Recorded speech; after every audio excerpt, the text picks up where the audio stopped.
गोटे स्थान रे एक पिकअप भ्यान जहाँकि किछि एक मालबाही जान ସେଥିରେ କିଛି ଯାତ୍ରୀଙ୍କି ସେ ପରିବହନ କରୁଥିବା ଅବସ୍ଥାରେ ଗାଡ଼ିଟି ଦୁର୍ଘଟଣାଗ୍ରସ୍ତ ହୋଇ 3 ଜଣ ମୃତ୍ୟୁବରଣ କରିଛନ୍ତି, 2 ଜଣ ଗୁରୁତର ଆହତ ହୋଇଛନ୍ତି।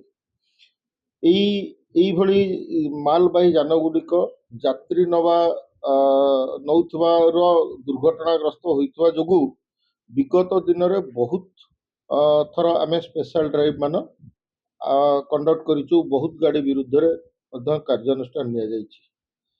ଏଇ ଯେଉଁ ଗାଡ଼ିଟି ଆଜି ଦୁର୍ଘଟଣାଗ୍ରସ୍ତ ହୋଇଛି, ଏ 19 ମସିହାରେ ପଞ୍ଜୀକରଣ ହେଲା ପରେ ସେ ଗାଡ଼ି ଫିଟନେସ୍ ବି କରିନାହିଁ, ଇନ୍ସୁରାନ୍ସ ବି କରିନାହିଁ, ଆଉ 5 ଥର କେସ୍ ହେଇଛି। ଏବଂ ସବୁଠୁ ଲାଟେଷ୍ଟ ହେଉଛି ସେ ଗାଡ଼ିଟି ତାକୁ କେସ୍ କରିକି ଜବତ କରାଯାଇଥିଲା, 30,000 ଟଙ୍କା ଜୋରିମାନା ଦେଇ ମଧ୍ୟ ଆସିଛି।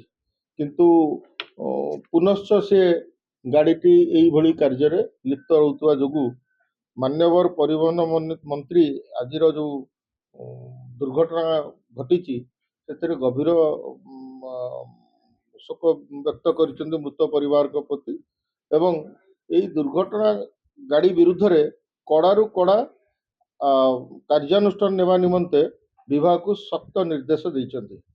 ଏହି ନିର୍ଦ୍ଦେଶନାମା ଅନୁଯାୟୀ ଏ ଗାଡ଼ିର ପଞ୍ଜୀକରଣକୁ ରଦ୍ଦ କରାଗଲା।